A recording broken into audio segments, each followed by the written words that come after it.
AITA for installing cameras in our bedroom after my wife refused sex for 6 months? I never imagined I would become the kind of man who spies on his own wife. But when intimacy disappeared from our marriage for 6 long months, and Sarah started coming home with unexplained marks on her body, my love turned to suspicion, and my suspicion became an obsession that would change our lives forever. What started as a desperate attempt to find the truth ended up revealing secrets I never could have anticipated. The change in our relationship didn't happen overnight.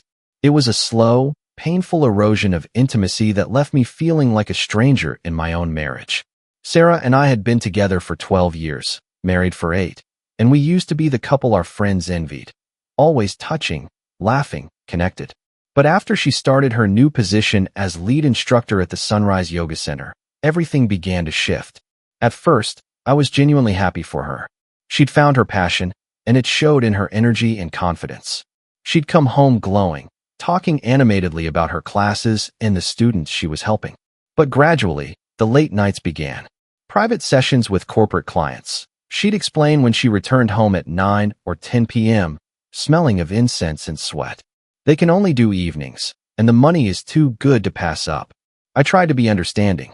I took over more household chores, made sure dinner was waiting for her, gave her space when she seemed tired. But when I tried to initiate intimacy, she'd pull away. I'm just so drained, Mark. Teaching 6 classes today wiped me out.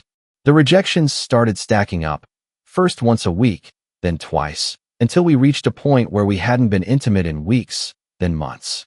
I started keeping track on my phone's calendar, not because I wanted to, but because the pattern was becoming impossible to ignore. When I hit the 6-month mark, I felt a profound sense of failure. What kind of husband couldn't maintain a physical connection with his own wife? One evening, I planned a special date night. Her favorite restaurant, flowers, the works.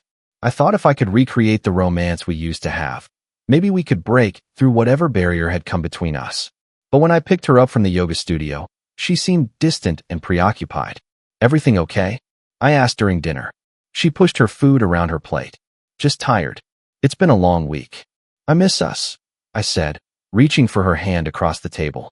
She pulled back as if my touch burned her. Can we not do this right now? I'm not in the mood for this conversation. That night, lying in bed beside her, listening to her steady breathing, I felt more alone than I ever had in my life. The woman I loved was right there, but she felt miles away. The first concrete sign that something was wrong came about 4 months into our intimacy drought. We were getting ready for bed, and I noticed a faint purple bruise on Sarah's inner thigh. It was positioned high up, where a bathing suit bottom would cover it. What happened there? I asked, trying to keep my tone casual. She glanced down, then quickly pulled her robe closed. Yoga injury. I was demonstrating an advanced hip opener pose for a private client. Slipped and hit the bolster. It seemed plausible. She did demonstrate poses regularly. But something about how quickly she covered up, the slight flush in her cheeks, made me uneasy. A week later, I saw scratches on her back, 3 parallel lines running from her shoulder blade down to her waist. The new yoga mats have a rough texture, she explained when I asked. I must have scraped myself during floor work. Then came the bite mark. We were at a pool party at my sister's house, and Sarah wore a one-piece swimsuit. As she reached up to adjust her ponytail, the strap of her suit shifted, revealing a distinct, crescent-shaped mark on her shoulder. There was no mistaking what it was. My heart started racing. Sarah, I said, pulling her aside. What is that on your shoulder? She touched the spot, her expression unreadable. Oh, that? I was practicing acro yoga with one of the other instructors. His grip slipped, and his teeth accidentally grazed me. His teeth grazed you hard enough to leave a mark. I couldn't keep the disbelief from my voice. She crossed her arms defensively. What are you implying, Mark? I'm implying that I'm not stupid. First the bruises, then the scratches, now a bite mark? What's really going on? Her eyes flashed with anger. I can't believe you're accusing me of something. I'm working hard to build my career, and all you can think about is whether I'm cheating? Maybe if you supported my passion instead of suspecting me, we wouldn't be having these problems. She stormed off, leaving me standing there feeling both guilty and convinced I was being gaslit. The signs were there, I knew it in my gut. But without proof, I was just the jealous, insecure husband. That night, I did something I'd never done before. I looked through her phone while she slept.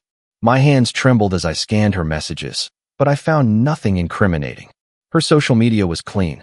Her emails were professional. Either she was incredibly careful, or I was indeed becoming paranoid. But the bite mark haunted me. I lay awake for hours, staring at the ceiling, wondering if the woman sleeping beside me was living a double life. The uncertainty was eating me alive. I found myself watching Sarah constantly, looking for clues, analyzing her every word and gesture. I started driving by the yoga studio during her supposed private sessions, parking across the street and watching the entrance.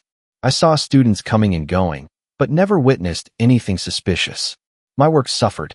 I'd space out during meetings, thinking about Sarah and where she really was. My friends noticed the change in me. "You look terrible, man," my best friend Jake told me over beers one evening. "What's going on with you?" I unloaded everything. The 6-month dry spell, the mysterious marks, my growing suspicion. Jake listened patiently, then shook his head. "Mark, I've known Sarah since you started dating. She's not a cheater.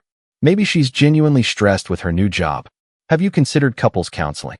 "I've suggested it 3 times, I said miserably. "She says we don't need it, that everything's fine."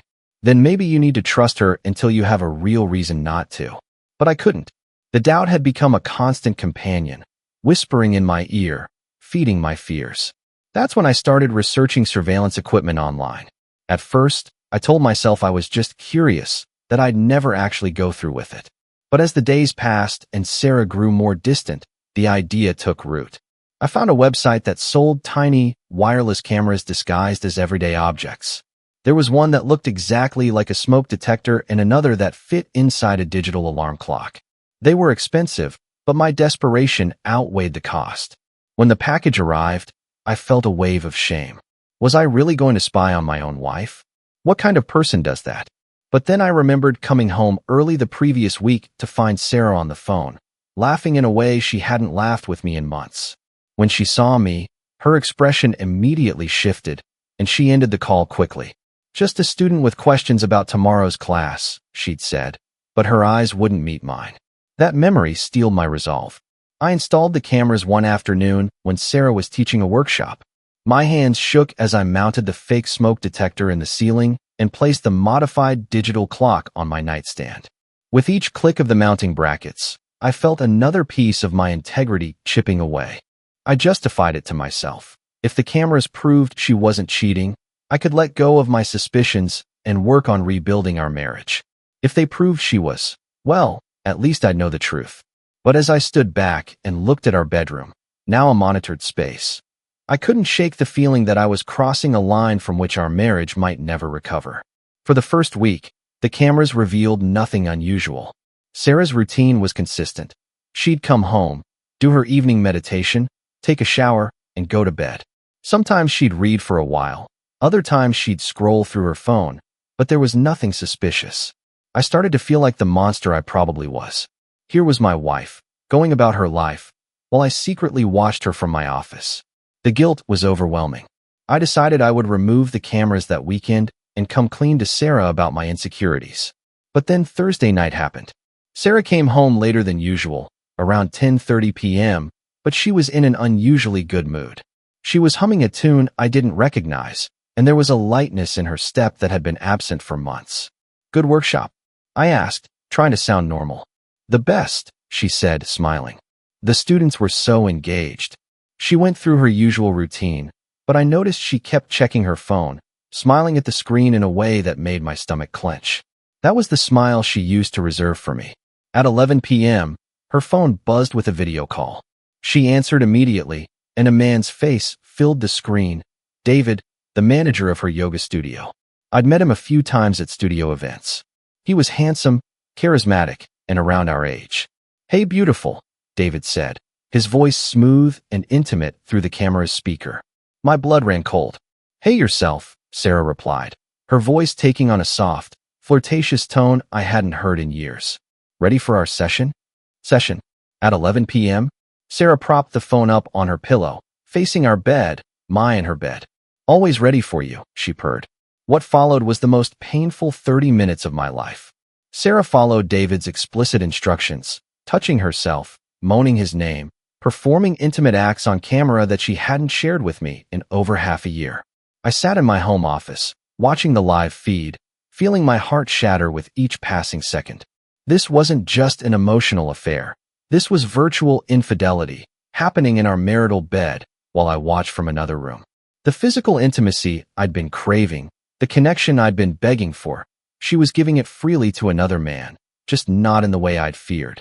When their session ended, I heard David say, "I wish I was there to leave my marks on you properly."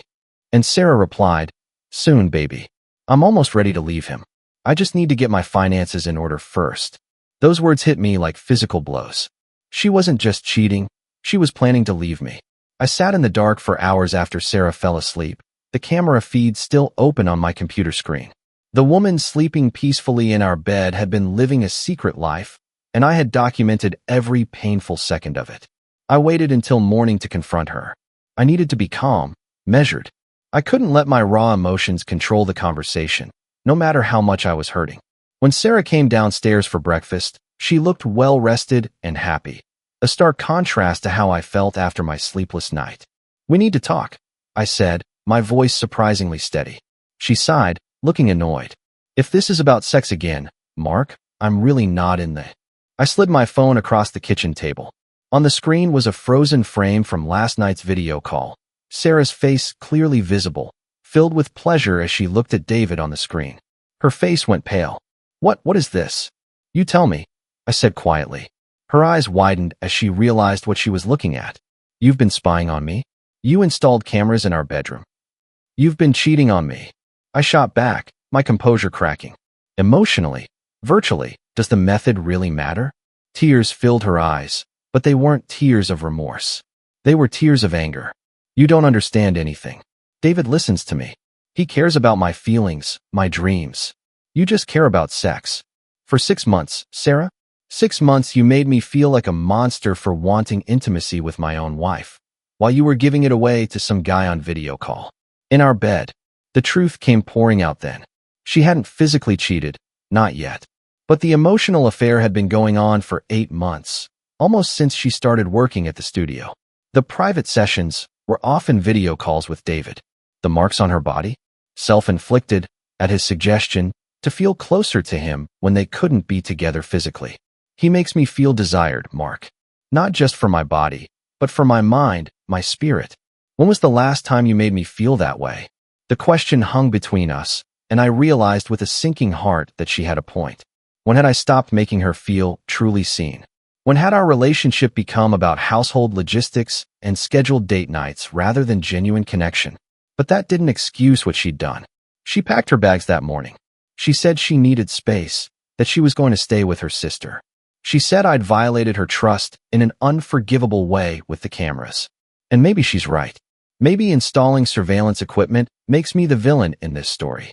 But as I sit here in our empty bedroom, watching the smoke detector that witnessed the death of our marriage, I can't help but wonder, AITA for looking for the truth when all the signs pointed to deception? AITA for wanting to know why the woman I loved had become a stranger? Or was my method of discovery a betrayal that outweighs even her virtual infidelity? The story ends here, but our journey doesn't have to. If you want to join me for the next tale, please subscribe and ring that bell. Your support means everything. Thanks for watching.